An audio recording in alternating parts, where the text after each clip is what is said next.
quero convidar você, que já está vendo aí na projeção, o texto de 1 Timóteo, capítulo 4, versículo 6 até o 8, não é? Depois de Paulo mostrar aí as descrições dos falsos crentes, aqueles que vão abandonar a fé objetiva, a fé evangélica, como a palavra de Deus, Paulo passa também a descrever os falsos mestres. Vimos que estes professores da impiedade estão a serviço dos demônios, mesmo que eles falam em nome de Deus, mas eles não estão a serviço de Deus, estão a serviço dos demônios. E, meus irmãos, nós vimos que a tática dos demônios é atacar a família.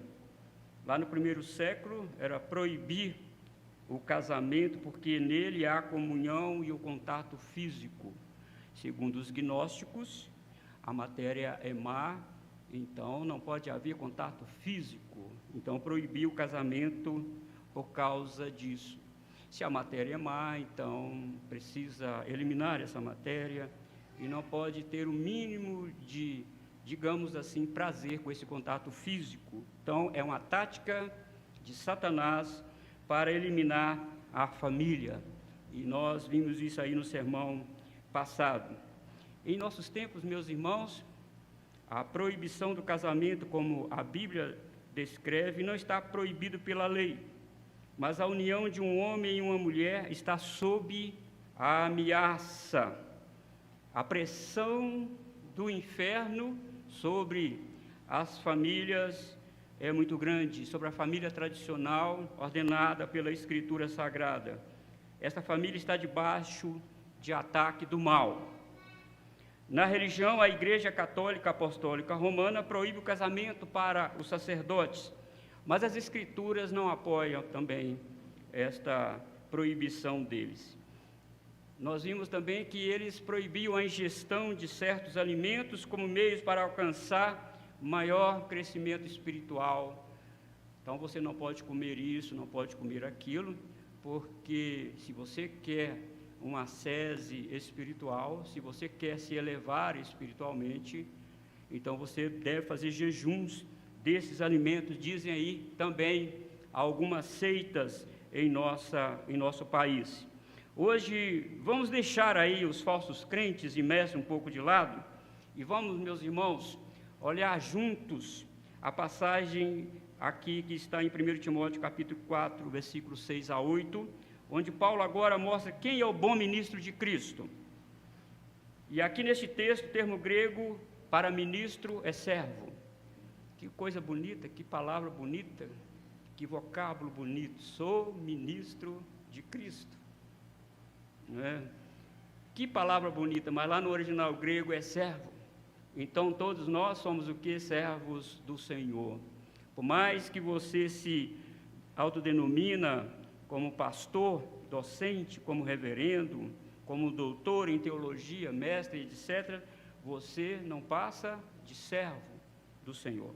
Então, quero convidar a você para ler juntamente comigo esta passagem de 1 Timóteo, capítulo 4, versículos 6 a 8, você que tem a ARA, aí, a Almeida Revista e Atualizada. Você que tem outra tradução, leia em voz baixa. Vamos ler juntos? 1 Timóteo, capítulo 4, versículos 6 até o 8. Expondo estas coisas aos irmãos, serás bom ministro de Cristo Jesus, alimentado com as palavras da fé e da boa doutrina que tens seguido, mas rejeita as fábulas profanas e de velhas caducas. Exercita-te pessoalmente na piedade, pois o exercício físico para pouco é proveitoso, mas a piedade para tudo é proveitosa, porque tem a promessa da vida que agora é e da que há de ser. Então, hoje nós vamos então falar sobre as descrições, as credenciais de um pastor de Deus. Sua igreja tem esse pastor? Como nós vamos descobrir se o pastor da igreja é de acordo com a ordenança de Deus, como o presbítero que nós já vimos, como que nós vamos eleger presbítero, nós já vimos isso, e agora, aqui, meus irmãos, é o docente da igreja. Quem ele é? Ele é bom servo de Cristo ou não? Então, nós vamos ver 3 credenciais aqui, meus irmãos, de um pastor que é servo de Cristo. Melhor dizendo, bom servo de Cristo. Primeira coisa está no versículo 6. Ele cumpre com fidelidade o seu chamado pastoral. Aqui o pastor, meus irmãos, como eu disse, é um servo de Cristo. E a questão aqui é, que tipo de servo este homem é? Para ser fiel ao seu chamado, ele precisa, diz Paulo aqui, basicamente de 2 coisas. Ele precisa conhecer as Escrituras Sagradas. Ele precisa pregar as Escrituras Sagradas. Ele não pode pregar invencionice, coisa da sua cabeça. Ele não pode ter uma interpretação particular. Ele precisa pregar a palavra de Deus. Ele precisa pregar a verdade. Ele precisa colocar a igreja em contato com Jesus Cristo, conhecer Jesus Cristo mais intimamente. Esta é a missão do pastor. Jesus disse que ele é o bom pastor, e também tinha lá aqueles que abriam a porta das ovelhas para o pastor entrar. Então, nós que somos pastores, em última análise, nós apenas somos o porteiro que abre a porta do aprisco das ovelhas para as ovelhas entrarem em contato com Jesus. Então, a função de um pastor é tornar conhecido Jesus dentro da igreja. A igreja precisa conhecer Jesus, precisa saber quem é Jesus, o que Jesus fez e como é o nosso relacionamento diário com Jesus. Porque se não for isso, meus irmãos, ele não é um bom servo de Cristo, um bom ministro de Cristo. Este é o lado positivo aqui que Paulo falou para nós em textos passados. Mas o outro lado é expor mesmo a falsa doutrina, é colocar em evidência a falsa doutrina, as seitas heréticas. O pastor precisa dar ciência à igreja, o que é assim o evangelho verdadeiro, e por outro lado ele precisa mostrar pelas escrituras, não da cabeça dele, pelas escrituras, o falso evangelho. E nós vimos que o falso evangelho é sutil, traz o nome de Deus, ora, não é? Os falsos professores da teologia oram bonito. E eu posso dizer que eles oram melhor do que eu, oram muito bonito, são convincentes nas suas orações. São dedicados à oração, a jejuns, a monte, um punhado de coisa. Mas a questão é, para ele ser bom servo de Cristo, ele precisa pregar somente a palavra de Deus. Ele precisa fazer que esta igreja tenha uma visão cristalina, uma visão sobrancelha, uma visão altaneira de Jesus. A igreja precisa conhecer mais de perto Jesus. Então Paulo começa dizendo, expondo estas coisas aos irmãos. Veja bem o vocábulo aqui, expor. No grego é apresentar algo a alguém, ou colocar algum objeto debaixo de algo para ser conhecido.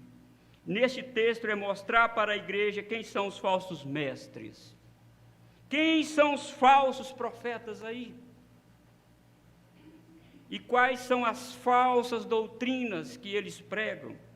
O pastor da igreja local precisa, meus irmãos, fortalecer a igreja, e ele tem o dever de conhecer a verdade e, ao mesmo tempo, ensinar a igreja. Esta aqui é uma nota falsa. Tem todas as características de uma nota verdadeira, tem todas as embalagens do evangelho, mas lá dentro não tem o evangelho. Lá dentro é achismo, invencionice. E se você quiser dar uma olhada aí, não é? Isso aí é doutrina, no capítulo 4, versículo 1, se você olhar, aqui o Espírito Santo diz, ora, o Espírito afirma expressamente que nos últimos tempos alguns apostatarão da fé, por obedecerem a espíritos enganadores e a ensino de demônios. Então, eles se colocam como profeta de Deus, como pastor de Deus, mas por trás deles são os demônios. Talvez eles nem saibam disso. Alguns acreditam que saibam, sim, mas a maioria deles acredita que não sabem que eles estão sendo influenciados por Satanás, pelos demônios. Você lembra de Pedro? Que Satanás, inclusive, colocou falas na boca de Pedro. Jesus falando que ia morrer, que ia dar sua vida para resgatar. Aí, Pedro, que isso, Senhor? Não faz isso não. O Senhor não pode fazer isso. O que Jesus falou para ele? Arreda, Satanás. Você não cogita das coisas de Deus. Quem estava usando Pedro? Mas a voz era de Pedro. Tudo era de Pedro, mas quem estava falando? Satanás. E os falsos profetas, meus irmãos, tem paletó e gravata, tem a mitra na cabeça, são bispos, são pastores, são presbíteros, que é a palavra grega significa ancião, são todas essas coisas, mas, meus irmãos, se eles não estão pregando o Evangelho, se eles estão ensinando coisas que não fazem parte do Evangelho, se estão tirando coisas do Evangelho, se estão adicionando coisas ao Evangelho, não é doutrina de Deus, é doutrina de demônio. E o pastor não pode fugir à obrigação de falar a verdade e também de expor estas coisas. Então, quais essas coisas que Timóteo devia e tinha o dever de expor? O falso ensino para a igreja. Olha, cuidado. Cuidado com esse negócio de oração de 6 horas, que você vai receber poder, você vai receber algo que Deus vai te dar. Cuidado com esse negócio de oração de 9 horas, oração de meio-dia, oração não sei de quê, que Deus vai desamarrar tudo. Mentira! Sabe quem está falando ali? Os demônios. E você está sendo enganado.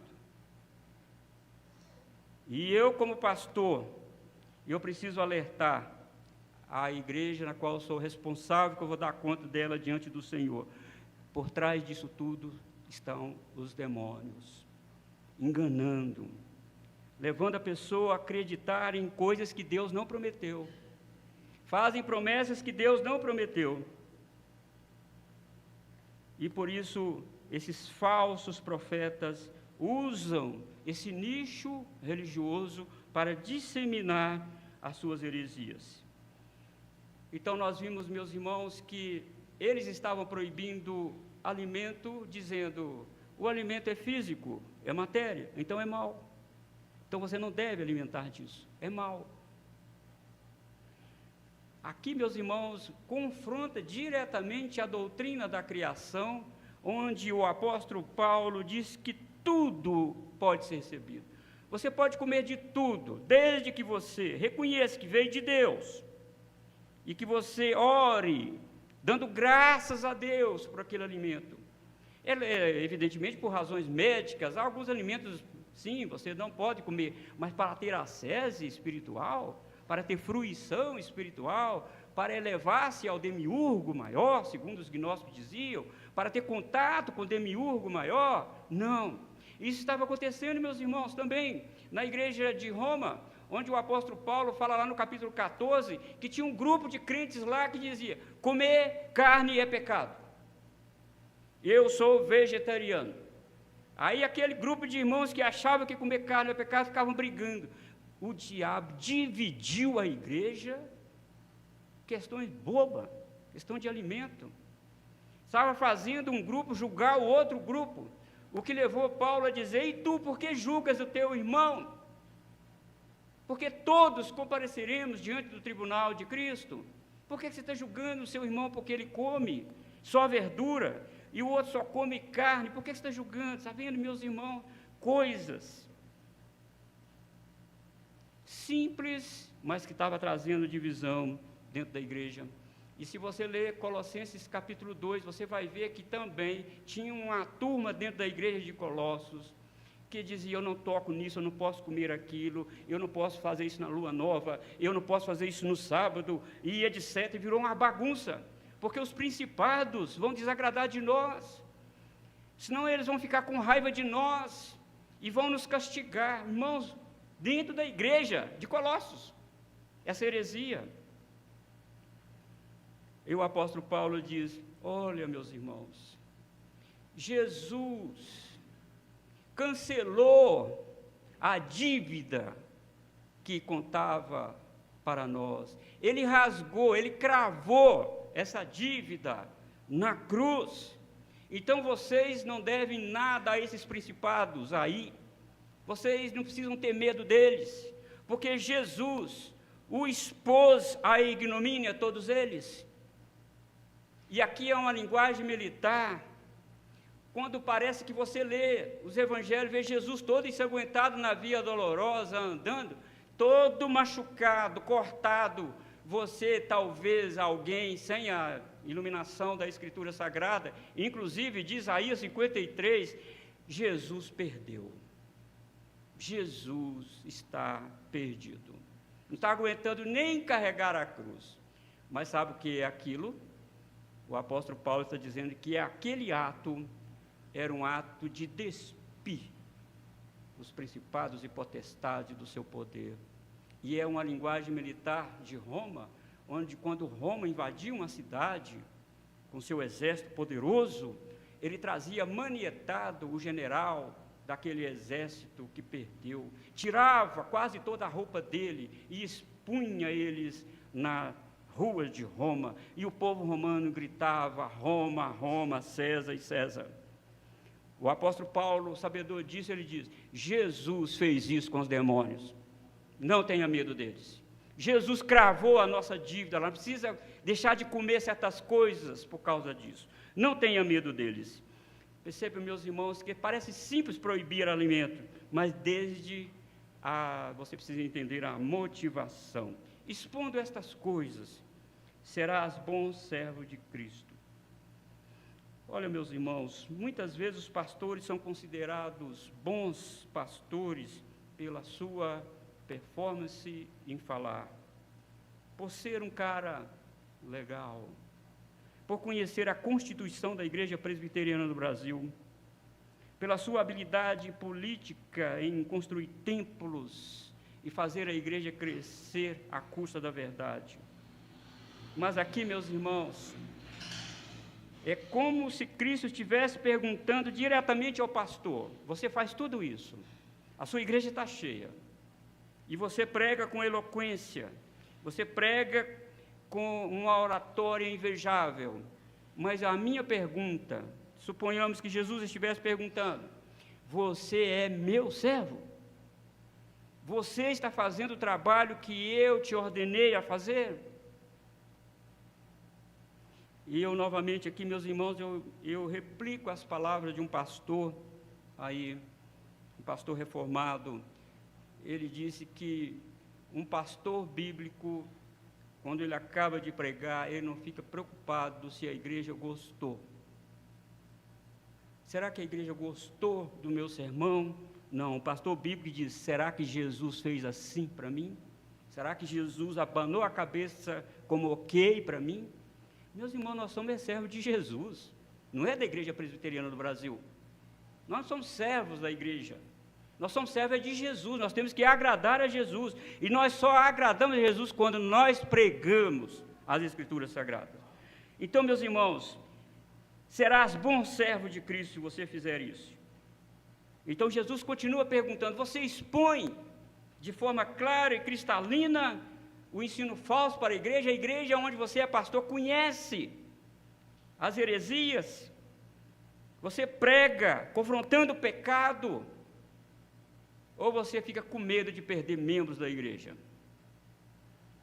Somos servos do Senhor, seremos bons servos de Cristo, meus irmãos, quando nós expomos essas coisas. E também o pastor está aqui alimentado com as palavras da fé e da boa doutrina que tem seguido. Aqui, meus irmãos, está a grande responsabilidade do pastor. Ele não pode nunca, mas nunca deixar de estudar. Nunca.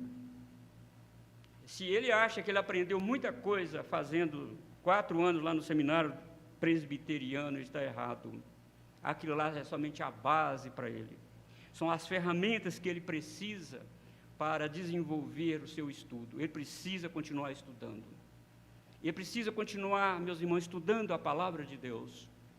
Nós não estudamos Deus, nós estudamos as Escrituras que falam de Deus. É diferente. Nós nunca vamos perscrutar todos os recantos da divindade, nós nunca vamos conseguir, mas se nós estudarmos as Escrituras, nós vamos saber muito sobre Deus, e temos com que falar para a igreja, alimentado com as palavras da fé e da boa doutrina que tem seguido. Alimentado, meus irmãos, indica um processo contínuo de alimentação, como a criança, que precisa alimentar de manhã, e daqui a algumas horas alimentar de novo, e mais ainda de novo, a criança só para de alimentar quando ela estiver dormindo. Caso contrário, ela sofrerá de nanismo, e até mesmo sofrerá a morte. O pastor precisa estudar as doutrinas do Evangelho, ele precisa estudar as doutrinas da graça. Paulo é considerado o apóstolo da graça de Deus, porque o seu ensino enfatizava a salvação, meus irmãos, que vem de Deus e não do homem. O homem não pode decidir sobre a sua salvação. A Bíblia veda isso. Nós estamos mortos em delitos e pecados. O homem não decide ser salvo ou não. Quem decide isso é Deus. Isto é o Evangelho. A salvação nasce lá no céu e vem até nós. E não é à toa que Jesus saiu do céu e veio aqui. Ele morreu para nos salvar. E o apóstolo Paulo é considerado, meus irmãos, o apóstolo da cruz. Ele sempre pregava a teologia da cruz. Mas, meus irmãos, os falsos profetas pregam a doutrina da glória. Você vai conseguir. Você é muito importante para Deus. Traga de volta o que é meu, tem uns hinos por aí. Se Deus trazer de volta o que é seu, Ele vai trazer todo o seu pecado. Vai trazer tudo, então, se Deus vai trazer de volta o que é seu. Traga de volta o que é nosso, nada, não temos nada, nós o que temos é a graça, como nós cantamos aqui hoje. É Jesus que nos deu. A nossa casa é Jesus que nos deu. O nosso cônjuge é Jesus que nos deu. Os nossos filhos também é Jesus que nos deu. O alimento que está na nossa mesa não é o nosso patrão, é Jesus também que nos deu. Tudo vem dele, meus irmãos. Tem nada aqui que é do homem, nós somos só administradores. Mas o falso evangelho diz que você consegue. Você consegue ter um carro do ano. Você consegue ter um ótimo salário. Não sou contra você ter um ótimo salário, você deve batalhar por isso. Você deve melhorar sim o seu salário, se você puder. Mas não esqueça de Deus. Não esqueça que o Senhor faz isso. Então, meus irmãos, alimentado com a palavra da fé e com a boa doutrina que tem seguido, alimenta. Meus irmãos, o Evangelho demarca a soberania de Deus em nossa vida. Deus é soberano em nossa vida. Ele cura quem Ele quiser curar. E Ele mata quem Ele quiser matar. Desculpe-me, mas é isso que a palavra de Deus diz. Quando Ana engravidou de Samuel, ela ficou tão alegre, que ela cantou um hino. Ela disse: o Senhor levanta da sepultura e também coloca na sepultura. O Senhor abate e o Senhor exalta. É o Senhor. Aquela mulher vivia ultrajada, humilhada, mas Deus fez aquilo com ela e ela cantou, meus irmãos. O Evangelho mostra quem é Deus. Ele é soberano, Ele é maravilhoso e Deus não erra. Deus é misericordioso, amoroso, mas também é justo. Deus não erra. Nós, às vezes, olhamos para a nossa vida e dizemos: aonde foi que eu errei? Em vários lugares você errou, mas Deus não erra. Deus é onisciente. Deus sabe da sua vida. Deus conhece a sua vida. Deus vê atrás das montanhas. Deus já vê você no céu, meu irmão. Está com medo de quê? Jesus é o nosso Salvador. E nós, meus irmãos, não temos que viver com medo aqui de câncer, de morte, de desemprego. Não, Jesus governa, e não é Satanás que governa, é Ele que governa. Quando nós temos isso, meus irmãos, isso é o Evangelho. É a soberania de Deus. É Deus que faz essas coisas por nós. Mas, ao mesmo tempo, Ele pede também uma contra-resposta da nossa vida. Ele quer, meus irmãos, que nós nos esforcemos. Esforça. Tem bom ânimo, isso sim é bíblico. Esforça. Eu quero te dar um exemplo aqui. Filipenses capítulo 2, versículo 12. Diz: desenvolvei a vossa salvação com temor e tremor. Quem tem que desenvolver? Somos nós. Mas olha, meus irmãos, o versículo 13 de Filipenses capítulo 2. O versículo 13. Porque Deus é quem efetua em vós, tanto querer como realizar, segundo a sua boa vontade. Veja, meus irmãos, que coisa engraçada, que coisa maravilhosa, poderosa. Ao mesmo tempo que ele diz, esforça, desenvolva, mas esse desenvolver é meu e seu. Aquilo que eu posso fazer também não veio de mim, não veio de você. É Deus que faz isso. Você acha que você consegue orar? Um momento, pouquinho que você consegue orar. Quem te fez isso? Deus. Se você veio aqui nesta noite, quem te trouxe aqui? Deus, meus irmãos. É Deus. Isto é o Evangelho. Isto é o Evangelho. É Deus que faz isso. Isso nos diz, meus irmãos, a verdade da boa doutrina. Deus, sim, exige uma resposta positiva em nossa vida. Mas precisamos entender que a nossa resposta positiva vem também dEle. Se eu oro, vem também dEle. Se eu negligencio a oração, é minha culpa, é o meu pecado. Mas quando eu faço algo de bom, não está em mim, veio de Deus. Se eu contribuo na casa do Senhor, você tem mérito nenhum com isso. Deus te deu, Deus te abençoou, Deus te colocou. Mas não se esqueça que Deus que dá, Ele também pode tirar, segundo a sua boa vontade. Em segundo lugar, meus irmãos, quem é o bom servo de Cristo? Em segundo lugar, versículo 7. O bom servo de Cristo concentra esforços no que é real e verdadeiro.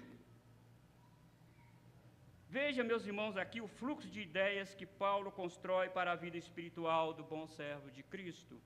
Primeiramente, ele precisa expor a verdadeira doutrina e também alertar os crentes sobre a falsa doutrina. Isto qualquer pastor que se considera bom servo de Cristo tem que fazer. Mas o versículo 7 diz o que ele não deve fazer, se ele quer ser um bom servo de Cristo. Porque, meus irmãos, o falso ensino é fascinante, é tentador. O falso ensino chega a ser hipnotizante, hipnotiza essas pessoas que estão por aí. Não são poucos, meus irmãos, os pastores que começaram bem o seu ministério pastoral, mas com o passar do tempo cederam às pressões para adicionar coisas ao Evangelho, ao ponto de adulterá-lo completamente. Começaram a implementar invenções humanas dentro da igreja, na pregação, mas se ele quer ser um bom servo de Cristo, ele não pode fazer isso. Não pode. Ele tem que rejeitar estas coisas. E o ensino falso, aqui retratado por fábulas profanas, é rentável para a vida mundana, dá lucro. Esses falsos profetas estão milionários, dá lucro, porque eles sabem manipular a mente das pessoas. Eles sabem levar as pessoas a contribuir mais e mais. Eles levam as pessoas a uma hipnose a ponto de as pessoas entregar a chave do carro para eles. Eles sabem fazer isso, com a promessa de que Deus vai te dar o dobro. Eu conheci um jovem que ele deu o carro dele, um carro motor 1.0, e o pastor lá que está a serviço dos demônios, disse para ele, se você der um carro 1.0 para a igreja, Deus vai te dar um carro 2.0. E ele deu. Até hoje ele não recebeu de 2.0. Meus irmãos, eles hipnotizam as pessoas. E segundo o comentarista William Hendrickson, dizem que fábulas eram histórias que os rabinos contavam nas sinagogas, como que fazendo parte do ensino judaico. Eram casos inverídicos que não podiam ser comprovados pela história do Antigo Testamento. Era um acréscimo de coisas fictícias que supostamente aconteceu na história do povo de Deus no Antigo Testamento. E estas fábulas, que no grego significa mito, não existem. São coisas que eles inventam. Estavam, meus irmãos, sendo disseminadas na igreja de Éfeso pelas senhoras avós, que a tradução aqui, eu acho que pegou pesado, chamando elas de velhas caducas. Mas o grego diz senhoras idosas. Senhoras idosas que estavam disseminando estas fábulas dentro da igreja de Éfeso. E Paulo está dizendo aqui, meus irmãos, que ele não está dizendo que os avós não devem contar historinhas para os seus netos, mas não como verdade, não como palavra de Deus. Palavra de Deus é uma coisa, fábulas é outra. Li recentemente no comentário do Novo Testamento que o livro apócrifo chamado O Livro do Jubileu lista aproximadamente, meus irmãos, 50 historinhas ilustradas com fábulas. Todas estas fábulas tinham a ver com numerologia, tendo o número 7 como mágico e poderoso. Era um tipo, meus irmãos, de horóscopo que nós temos hoje. Eu quero te dar um exemplo para você entender o que é isto, essa numerologia poderosa, esse número 7. No Brasil e no mundo, 13 é considerado um número negativo. Nos Estados Unidos, eu li recentemente que lá os prédios vão serem construídos, quando chega no número 13, eles pulam para o 14, porque acreditam que trazem mau presságio. As pessoas têm medo de morar no 13º andar do prédio, porque, meus irmãos, alguém inventou fábulas enganosas, trazendo essas coisas para dentro da religião. Tem gente que tem medo da sexta-feira 13, tem seitas por aí que fazem campanhas na sexta-feira 13 para quebrar a maldição desta sexta-feira 13, e elas enchem, ficam lotadas, porque elas acreditam nesses mitos, nestas fábulas mentirosas. E estas fábulas, meus irmãos, envolvendo aí o número 7, sempre as campanhas 7 quinta-feira, é 7 sexta-feira, é 7 dias, não sei de quê, só 7, porque eles acreditam que tem um poder mágico aí no número 7. Paulo diz: Timóteo, não se envolva com estas coisas. Se você quer ser um bom servo de Cristo, se você quer ser um pastor bíblico, combata isso dentro da igreja. Ensina isso dentro da igreja. Timóteo, não coloca isso como ingrediente da sua pregação. Educa as senhoras avós a não contarem isso dentro da igreja como verdade. Educa. Exercita-te, Timóteo, pessoalmente na piedade. Veja aqui, meus irmãos, que Paulo está comparando a vida cristã, inclusive a vida cristã do pastor, ministério pastoral, como exercício físico. Exercita-te, faça treinamento pessoal na piedade, ou seja, seja reverente a Deus. Não grite com Deus. Ao orar, ore baixo. Para que gritar com Deus? Dando soco no ar, dando chute, virando cambalhota, subindo de pau de sebo. Para que isso? Seja reverente, seja submisso a Deus, respeita a Deus, tenha fidelidade na obra do Senhor. E estas coisas, meus irmãos, exercer na piedade leva o crente a um crescimento espiritual. fortalece os músculos espirituais, fortalece a nossa vida espiritual. Os músculos ficarão mais fortes quando nós exercitamos fisicamente. A piedade, meus irmãos, só é adquirida com exercício espiritual e com muito esforço, como também é o exercício físico. A piedade é o culto a Deus com sua vida. Você deve cultuar a Deus na segunda-feira com sua vida, lá no seu trabalho, ali onde você está trabalhando, dirigindo o seu veículo, na faculdade. A sua vida deve ser um culto a Deus. Isto também é piedade.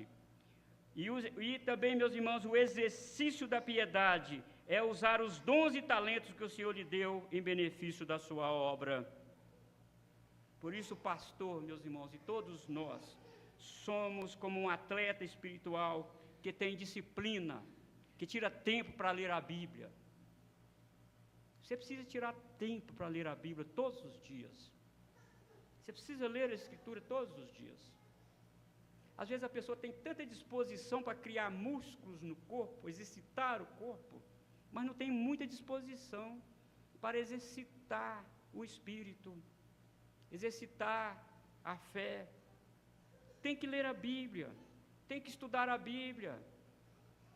Se você quiser saber alguma coisa, pergunte ao pastor. Eu tenho a maior alegria de alguém me perguntar alguma coisa. Eu falo, esse irmão está interessado em aprender. Que coisa boa, que coisa maravilhosa, meus irmãos. Nós precisamos exercitar, precisamos tirar tempo todos os dias para orar. Porque, meus irmãos, as lutas aí fora vão depender, meus irmãos, do nosso músculo espiritual. A piedade, meus irmãos, é ter reverência a Deus. Se o culto começa às 18 horas, não chega aqui 18h05, 18h10, Deus está vendo isso. Deus está vendo isso. E você não queira ficar debaixo do olhar de Deus, perscrutador de Deus. E aqui é o lugar de reverência a Deus, é o lugar de nós cantarmos, orarmos a Deus. Não de coisas, de anedotas, não. Nós precisamos, meus irmãos, exercitar a piedade. E o pastor ainda muito mais. Em terceiro lugar, o bom servo de Cristo, o pastor, que é bom servo de Cristo, versículo 8, prioriza o que tem valor eterno. Pois o exercício físico para pouco é proveitoso, mas a piedade para tudo é proveitosa, porque tem a promessa da vida que agora é e da que há de ser. Aqui, novamente, Paulo está comparando o exercício físico com o exercício da piedade. E eu quero dar exemplo aqui para vocês que a vida cristã é mesmo exercício também espiritual. É como se nós estivéssemos, meus irmãos, num ginásio de atletismo. Lá na Grécia tinha, sim, o gisnásio de atletismo, onde eles corriam. E os atletas ficavam concentrados. Muitos se inscreviam para aquela corrida. Ficavam treinando o dia inteiro praticamente para chegar lá na frente e ganhar o prêmio. Eles faziam isso. Veja comigo 1 Coríntios capítulo 9, versículo 24 e versículo 25, onde o apóstolo Paulo compara a vida cristã a esses jogos que existiam lá na Grécia. 1 Coríntios capítulo 9, versículo 24 e versículo 25. Não sabeis vós que os que correm no estádio, todos, na verdade, correm, mas um só leva o prêmio? Correi de tal maneira que o alcanceis. Todo atleta em tudo se domina, aqueles para alcançar uma coroa corruptível, nós, porém, a incorruptível. Perceberam? Na multidão de atletas inscritos, somente um levava o prêmio. E veja agora, meus irmãos, quem está correndo juntamente conosco nessa pista? Os falsos profetas. Os falsos mestres estão correndo conosco nessa pista. E parece que eles estão ganhando. Parece que estão bem lá na frente. A ideia que nós temos é que eles estão mais preparados. Mas não estão preparados. Porque, meus irmãos, o nosso vigor, a nossa capacidade, meus irmãos, de vencer os embates da vida, vem de Deus. É Deus que nos fortalece. Quando estiver quase na hora lá da chegada, eles cairão, exaustos. E nós passaremos, nós venceremos. Porque o Senhor, meus irmãos, nos elegeu para a vitória. Por isso o apóstolo Paulo diz em Romanos que nós, meus irmãos, somos mais do que vencedores em Cristo Jesus. Os falsos profetas estão correndo conosco. Todos correm no estádio, mas só o povo de Deus leva o prêmio. Só quem tem o nome no livro da vida leva o prêmio. Só quem é bom servo de Cristo leva o prêmio. Meus irmãos, se queremos exercitar-nos na piedade, é preciso disciplina cristã, é preciso conhecer o alvo a ser atingido. É preciso conhecer, meus irmãos, dominar, ter autodisciplina em nossa vida. E Paulo é um grande exemplo disso para Timóteo e para todos nós. Ele diz: assim corro, também eu, não sem meta. Assim luto, não como desferindo golpes no ar, mas esmurro o meu corpo e o reduzo à servidão, para que, tendo pregado a outros, não venha eu mesmo a ser desqualificado. 1 Coríntios 9, versículos 26 e 27. É esmurrar o corpo, disciplina espiritual, demanda esforço, demanda abrir mão, meus irmãos, de coisas que nós gostamos. Você pensa que é fácil ler a Bíblia todos os dias? Muitas tentações virão para você não ler a Bíblia todos os dias. Se você fizer um propósito de orar pelo menos 3 minutos por dia, saiba que você sofrerá resistência. Você pode até começar bem 1 semana, 2 semanas, mas é bem provável que na 3ª semana você já não está fazendo isso mais. Meus irmãos, depende de disciplina, esmurrar o corpo, reduzi-lo à servidão, para assim, meus irmãos, nós vencermos. Então, o bom servo de Cristo é aquele que prega a palavra de Deus, que cumpre o seu chamado e que usa também os meios de graça para ele crescer. E quais são os meios de graça que eu e você devemos usar?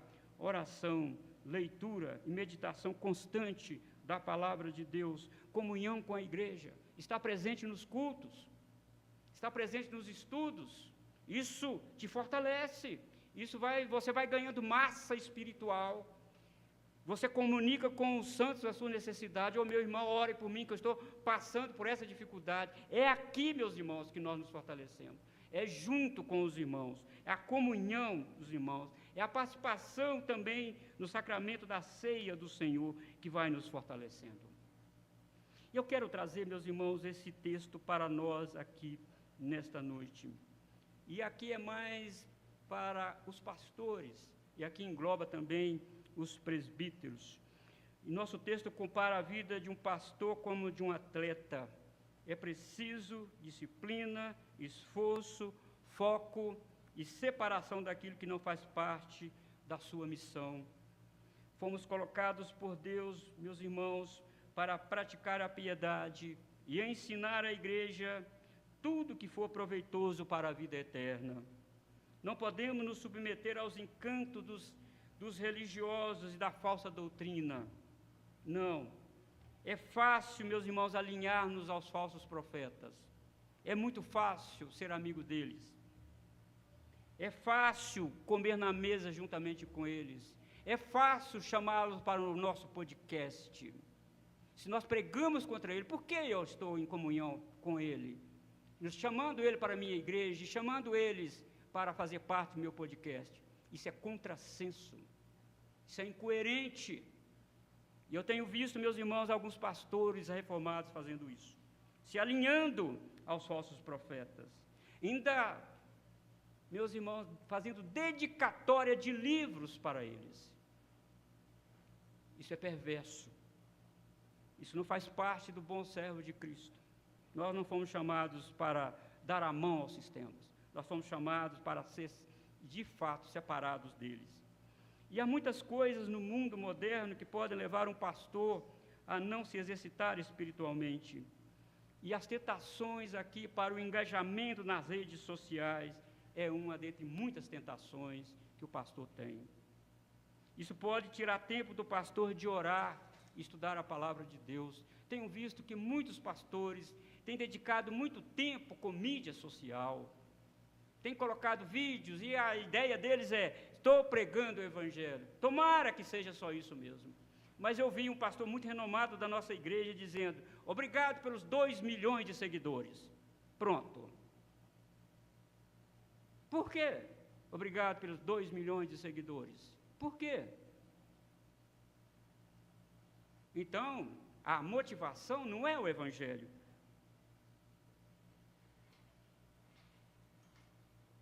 A motivação é o engajamento social.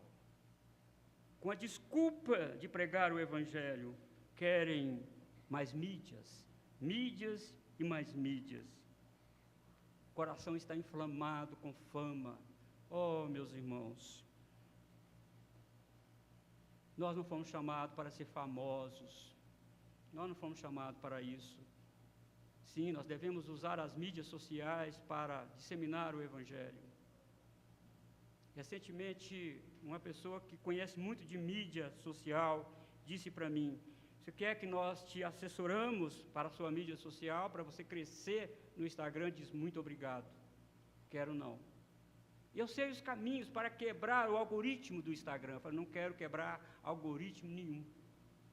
Eu quero servir o Senhor. Se você puder fazer isso para a igreja de Guanabara, eu te agradeço, mas ao meu não quero. Meus irmãos, isso é perigoso.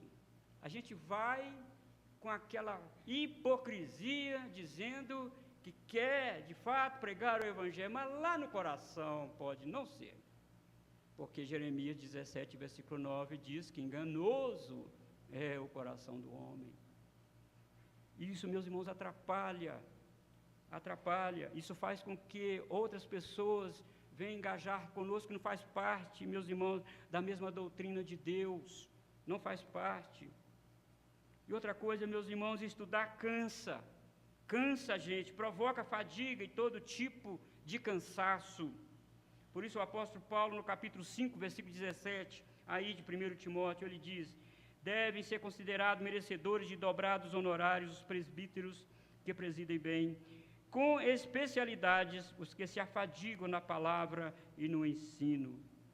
E o pastor como soldado, diz Paulo em 2 Timóteo 2 e 4, não deve permitir que os negócios desta vida o envolvam ao ponto de tirar-lhe o foco da sua missão, porque ele tem que satisfazer aquele que o arregimentou.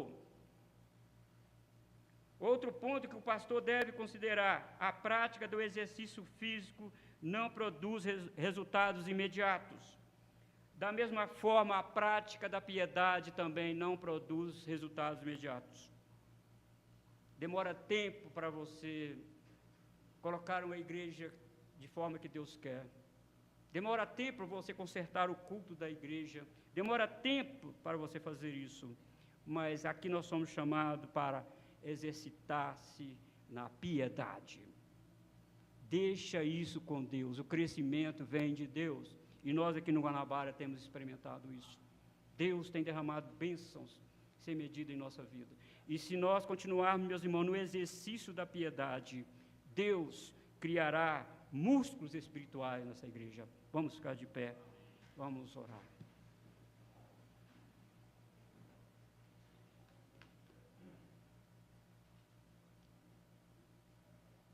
Ó Deus, nós agradecemos o Senhor pela Tua palavra inspirada pelo Teu Espírito Santo. Nós te agradecemos, ó Deus, por ter usado o Teu servo, o apóstolo Paulo, inspirado pelo Espírito Santo, a escrever essas verdades para nós. E nós pedimos ao Senhor, ó Deus, que faça esta obra em nosso coração, pelo poder do Evangelho. Não a nós, Senhor, não a nós, mas o Teu nome da glória. Ó Deus, fortalece a igreja do Senhor.